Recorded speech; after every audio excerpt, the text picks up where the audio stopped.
സ്റ്റാർട്ടറൊക്കെ ആയിട്ട് കഴിക്കാനായിട്ട് പെട്ടെന്നൊരു ലോലിപോപ്പ് ഉണ്ടാക്കിയാലോ? ചിക്കൻ ലോലിപോപ്പ് എങ്ങനെയാണ് ഉണ്ടാക്കുന്നത് നമുക്ക് നോക്കാം. ഞാനിവിടെ ചിക്കൻ്റെ വിങ്സും എടുത്തിട്ടുണ്ട്, അതേപോലെ ലെഗും എടുത്തിട്ടുണ്ട്. രണ്ടും രണ്ട് വലിപ്പത്തിലാണ് കിട്ടുന്നത്. പക്ഷേ നമ്മളിപ്പോൾ വീട്ടിൽ വാങ്ങിക്കുമ്പോൾ കുറേ ചിക്കനൊന്നും വാങ്ങിക്കത്തില്ല, ഒരു ചിക്കൻ അല്ലെങ്കിൽ 2 ചിക്കനൊക്കെ ആയിരിക്കും വാങ്ങിക്കുന്നത്. അപ്പോൾ അതിൽ നിന്ന് ഇതേപോലെ വിങ്സും ലെഗ്സും എടുത്തിട്ട് നമുക്ക് ഇതേപോലെ അങ്ങോട്ട് ചെയ്ത് നോക്കാം. വിങ്സിൽ ഒരെണ്ണം എടുത്ത് അതിൻ്റെ ജോയിൻറ്റിൻ്റെ ഭാഗം ഇതേപോലെ അങ്ങോട്ട് കട്ട് ചെയ്ത് കഴിഞ്ഞപ്പോഴത്തേക്ക് ഒരെണ്ണം അങ്ങ് തെറിച്ച് പോയി. അപ്പോൾ ഇനി നമ്മൾ ഇതേപോലെ ആ ഒരു മീറ്റിൻ്റെ ഭാഗം ഇങ്ങനെ ഒന്ന് കട്ട് ചെയ്ത് കൊടുത്തിട്ട് നമ്മൾ ലോലിപോപ്പ് പോലെ താഴേക്ക് ആ മീറ്റ് നീക്കിയെടുത്തതിന് ശേഷം ഒന്ന് ഷേപ്പ് ചെയ്തെടുക്കുകയാണ്. ഈ ഭാഗത്ത് 2 ബോണുണ്ട്, അതിൽ ഒരെണ്ണം നമ്മൾ ഇങ്ങനെ ഊരിയെടുക്കുകയാണ്. 2 ഇരുന്നാലും കുഴപ്പമൊന്നുമില്ല, പിന്നെ ഒരു ഭംഗിക്ക് വേണ്ടിയിട്ട് 2-ൽ ഒരെണ്ണം ഇങ്ങനെ ഊരിയെടുക്കുകയാണ്. ആ മീറ്റ് ഇങ്ങനെ താഴേക്ക് വലിച്ചെടുത്തതിന് ശേഷം ഒരെണ്ണം നമുക്കിങ്ങനെ വലിച്ച് ഊരിയെടുക്കാവുന്നതാണ്. ജസ്റ്റ് ഇങ്ങനെ താഴ്ത്തി കഴിയുമ്പോഴത്തേനും നമുക്കിങ്ങനെ പെട്ടെന്ന് ഒരെണ്ണം വലിച്ച് എടുക്കാവുന്നതേ ഉള്ളൂ. അതെടുത്ത് മാറ്റി കഴിഞ്ഞതിന് ശേഷം ആ ഒരു മാംസം എല്ലാം കൂടി ഒരുമിച്ച് വെച്ച് കഴിഞ്ഞാൽ ഒരു ലോലിപോപ്പിൻ്റെ ഷേപ്പിൽ ആക്കിയെടുക്കാൻ പറ്റും. കണ്ടോ, ഇങ്ങനെ നമ്മൾ ലോലിപോപ്പിൻ്റെ ഷേപ്പിൽ മാറ്റിയെടുക്കണം. നമ്മളിതിൻ്റെ ലെഗിൻ്റെ ഭാഗത്തേക്ക് വരുമ്പോൾ നമുക്കത് എളുപ്പം ചെയ്യാൻ പറ്റും. കാരണം വേറെ എല്ലൊന്നും എടുത്ത് മാറ്റി കളയേണ്ട കാര്യമൊന്നുമില്ല. ഇതേപോലെ ആ ജോയിൻറ്റിൻ്റെ ഭാഗം ഒന്ന് കട്ട് ചെയ്തതിന് ശേഷം നമുക്ക് ആ മുകളിൽ കട്ട് ചെയ്തതിന് ശേഷം താഴേക്ക് നീക്കി ലോലിപോപ്പിൻ്റെ ആ ഒരു ഷേപ്പിൽ ആക്കിയെടുക്കാവുന്നതേ ഉള്ളൂ. ലെഗിൻ്റെ ഭാഗത്ത് കുറച്ചധികം ഈ കട്ടിയുള്ള ഭാഗമാണല്ലോ, കുറച്ച് മാംസം കൂടുതലുള്ളത് കൊണ്ട് തന്നെ ഞാൻ അതിനൊന്ന് കുറച്ച് വരയിട്ട് കൊടുക്കുന്നു. മസാലയൊക്കെ ഒന്ന് പിടിക്കാനായിട്ട് കുറച്ച് വരയിട്ട് കൊടുക്കുന്നു. മറ്റേ വിങ്സിൻ്റെ ഭാഗത്ത് നമ്മൾ വരയിട്ട് കൊടുക്കേണ്ട കാര്യമില്ല, ചെറിയ പീസല്ലേ, അതുകൊണ്ട് വരയിട്ട് കൊടുക്കേണ്ട കാര്യമില്ല. ഇതിന് അല്പം വലുതായതുകൊണ്ട് ഞാനിതിന് കുറച്ച് വരയിട്ട് കൊടുക്കുന്നുണ്ട്. എന്നിട്ട് ഇത് നമുക്ക് എല്ലാം നന്നായിട്ടൊന്ന് കഴുകിയെടുക്കണം. ആദ്യം ഒന്ന് കഴുകിയതായിരുന്നു, ഇന്ന് കട്ട് ചെയ്തതിന് ശേഷം വീണ്ടും ഒന്നുകൂടെ ഒന്ന് കഴുകിയെടുത്തിട്ട് വരാം. കഴുകിക്കൊണ്ട് വന്നിട്ടുണ്ട്. ഇനി ഇതിലേക്ക് നമുക്ക് 1/2 ടേബിൾ സ്പൂൺ വെളുത്തുള്ളിയും 1/2 ടേബിൾ സ്പൂൺ ഇഞ്ചിയും ചതച്ചത് ചേർത്ത് കൊടുക്കാം. ഇനി 1 ടീസ്പൂൺ കുരുമുളക് പൊടിച്ചതും കൂടി ഇതിലേക്ക് ചേർത്ത് കൊടുക്കാം. ഞാൻ ചതച്ചെടുത്തതാണ്. ഇനി ഒരല്പം മഞ്ഞൾപ്പൊടി ഇതിലേക്ക് ഇട്ട് കൊടുക്കാം.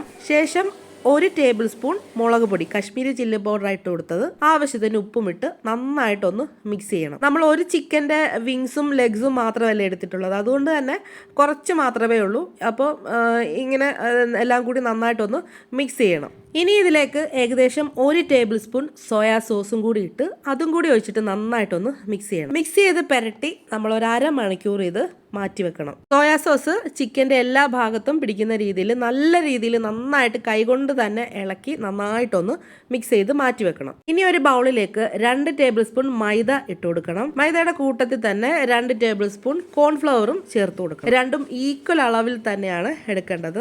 ഇതിലേക്ക് ചെറിയ ഒരു പിഞ്ച് അല്ലെ 2 പിഞ്ച് കശ്മീരി ചില്ലി പൗഡർ ഇതിലേക്ക് ചേർത്ത് കൊടുക്കണം. ഒരുപാടൊന്നും ചേർത്ത് കൊടുക്കണ്ട. ഒരല്പം മഞ്ഞൾപ്പൊടിയും ഇട്ടു, ഒരു 2 പിഞ്ച് ഉപ്പും ഇതിലേക്ക് ചേർത്ത് കൊടുത്തു. എന്നിട്ട് ഇതൊരു ബാറ്റർ ആക്കി എടുക്കണം. കുറേശ്ശെ വെള്ളം ഒഴിച്ച് നന്നായിട്ടൊന്ന് കുഴച്ച് ബാറ്റർ ആക്കി എടുക്കണം. ചിക്കൻ ഈ ബാറ്ററിൽ മുക്കിയിട്ട് ഫ്രൈ ചെയ്തെടുക്കാൻ വേണ്ടിയിട്ടാണ് നമ്മൾ ഈ ഒരു ബാറ്റർ ഉണ്ടാക്കുന്നത്. അപ്പോൾ കുറേശ്ശെ വെള്ളം ഒഴിച്ച് നല്ലൊരു ലൂസ്, ഒരുപാട് തിക്ക് വേണ്ട, ചെറിയൊരു ലൂസിലായിട്ടുള്ള ഒരു ബാറ്റർ തയ്യാറാക്കാം. ഇനി ഇത് നമ്മൾ മസാല പുരട്ടി വെച്ചിരിക്കുന്ന ചിക്കനിലേക്ക് ഒഴിച്ചു കൊടുക്കാം. എന്നിട്ട് ഇത് കൈകൊണ്ട് തന്നെ നന്നായിട്ടൊന്ന് മിക്സ് ചെയ്ത് കൊടുക്കണം. ആ ബാറ്റർ എല്ലായിടും ആവുന്ന രീതിയിൽ നന്നായിട്ടൊന്ന് മിക്സ് ചെയ്ത് കൊടുക്കണം. ഇനി ഒരു ചീനച്ചട്ടിയിൽ കുറച്ച് എണ്ണ ഒഴിച്ച് ചൂടായി കഴിയുമ്പോഴത്തേക്കും നമുക്ക് ഓരോന്നും ലോലിപോപ്പിൻ്റെ ഈ ഒരു ഷേപ്പ് ആക്കിയിട്ട് എണ്ണയിലിട്ട് ഫ്രൈ ചെയ്തെടുക്കണം. ആ ലെഗിൻ്റെ ഭാഗമാണ് ആണെങ്കിൽ കറക്റ്റ് നമുക്ക് ആ ലോലിപോപ്പിൻ്റെ ഷേപ്പിൽ തന്നെ കിട്ടി.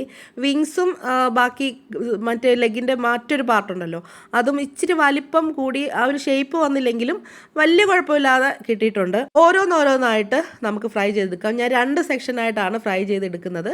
മാക്സിമം നമ്മൾ ലോലിപോപ്പിൻ്റെ ആ ഒരു ഷേപ്പിൽ തന്നെ ഫ്രൈ ചെയ്തെടുക്കാൻ ശ്രമിക്കണം.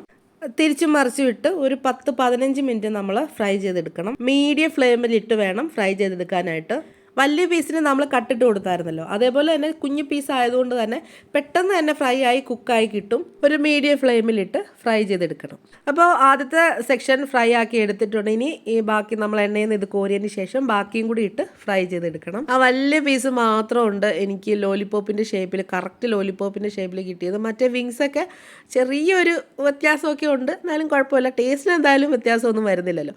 അപ്പോൾ ബാക്കിയും കൂടി ഞാൻ എണ്ണയിലിട്ട് ഫ്രൈ ചെയ്തെടുക്കുകയാണ്. അങ്ങനെ രണ്ടാമത്തെ സെക്ഷനും നന്നായിട്ട് ഫ്രൈ ആയി കിട്ടിയിട്ടുണ്ട്. അത് നമുക്ക് ഒരു പാത്രത്തിലേക്ക് എടുത്ത് മാറ്റി വെക്കാം. ഇനി ഒരു പാൻ അടുപ്പത്ത് വെച്ച് ചൂടായി കഴിയുമ്പോഴത്തേക്ക് നമ്മൾ ഫ്രൈ ചെയ്ത് വെച്ചിരിക്കുന്ന ഓയിലിൽ നിന്ന് ഒരു 2 ടേബിൾ സ്പൂണോളം നമ്മൾ ആ ഒരു പാനിലേക്ക്, ചൂടായ പാനിലേക്ക് ഒഴിച്ചു കൊടുക്കണം. ഇതിലേക്ക് ഏകദേശം 1 ടേബിൾ സ്പൂൺ ഗാർലിക്, വെളുത്തുള്ളി ചെറുതായിട്ട് അരിഞ്ഞത് ചേർത്ത് കൊടുക്കണം. അതേ അളവിൽ തന്നെ ഇഞ്ചിയും ചെറുതായിട്ട് ചോപ്പ് ചെയ്തത് ഇട്ട് കൊടുക്കണം. എന്നിട്ട് ഇത് നന്നായിട്ടൊന്ന് മൂപ്പിച്ചെടുക്കണം. ഇനി ഇതിലേക്ക് 1 ടേബിൾ സ്പൂൺ ടൊമാറ്റോ സോസ് ഇതിലേക്ക് ചേർത്ത് കൊടുക്കണം. ലോ ഫ്ലെയിമിൽ ഇട്ട് വേണം ഇത് ചെയ്യാനായിട്ട്. നന്നായിട്ടൊന്ന് ചൂടായി കഴിയുമ്പോഴത്തേക്കും നമുക്ക് 1/2 ടേബിൾ സ്പൂൺ സോയാ സോസും കൂടി ഇതിലേക്ക് ചേർത്ത് കൊടുക്കണം. ഇതെല്ലാം കൂടി നന്നായിട്ടൊന്ന് മിക്സ് ചെയ്ത് കഴിയുമ്പോഴത്തേക്കും കുറച്ച് സ്പ്രിംഗ് ഓണിയൻ ഇതിലേക്ക് ചേർത്ത് കൊടുക്കണം. ഇതിപ്പോൾ ഈ ഒരു സോസ് ഇല്ലാതെ തന്നെ നമുക്ക് കഴിക്കാവുന്നതാണ്. എന്നാലും ഈ സോസും കൂടെ വരുമ്പോൾ ഒരു പ്രത്യേക നല്ലൊരു ടേസ്റ്റ് വരും. എന്നിട്ട് ഇതെല്ലാം കൂടി നന്നായിട്ടൊന്ന് ചൂടായി നന്നായിട്ടൊന്ന് മിക്സ് ആയി കഴിയുമ്പോഴത്തേക്കും നമ്മൾ ഫ്രൈ ആയി വെച്ചിരിക്കുന്ന ചിക്കൻ, ഫ്രൈ ചെയ്ത് നമ്മൾ മാറ്റി വെച്ചിരിക്കുന്ന ചിക്കൻ ഇതിലേക്കിട്ട് ഇളക്കി എടുത്തു കഴിഞ്ഞാൽ നമ്മുടെ ലോലിപോപ്പ് റെഡിയായി. സൂപ്പർ ടേസ്റ്റാണ്. എല്ലാവരും മസ്റ്റായിട്ടും ട്രൈ ചെയ്ത് നോക്കണം. പലരും പല രീതിയിൽ ചിക്കൻ ലോലിപോപ്പ് ചെയ്തെടുക്കുന്ന കണ്ടിട്ടുണ്ട്. ഞാൻ ചെയ്യുന്നത് ഈ ഒരു രീതിയിലാണ്. നല്ല ടേസ്റ്റാണ്. എല്ലാവരും മസ്റ്റായിട്ടും ട്രൈ ചെയ്ത് നോക്കണം. ഇതിപ്പോൾ സ്റ്റാർട്ടർ ആയിട്ടോ അതല്ലെങ്കിൽ നമുക്ക് ചപ്പാത്തിയുടെയോ പൊറോട്ടയുടെയോ ഒക്കെ കൂടെ നമുക്ക് കഴിക്കാൻ നല്ലൊരു ടേസ്റ്റാണ്. വളരെ പെട്ടെന്ന് തന്നെ ചെയ്തെടുക്കാൻ പറ്റും. അരമണിക്കൂർ നമ്മൾ മസാല പിടിച്ച് വെക്കുന്ന ആ ഒരു സമയം മാത്രമേ എടുക്കുന്നുള്ളൂ. ബാക്കിയെല്ലാം വളരെ പെട്ടെന്ന് നമുക്ക് ചെയ്തെടുക്കാവുന്നതേ ഉള്ളൂ. അപ്പോൾ ഇന്നത്തെ വീഡിയോ ഇത്രയേ ഉള്ളൂ. ഇന്നത്തെ വീഡിയോ എല്ലാവർക്കും ഇഷ്ടപ്പെട്ടാൽ ലൈക്ക് ചെയ്യാനും ഷെയർ ചെയ്യാനും സബ്സ്ക്രൈബ് ചെയ്യാനും ഫോളോ ചെയ്യാനും മറക്കണം. നമുക്ക് അടുത്ത വീഡിയോയിൽ കാണാം. ബൈ.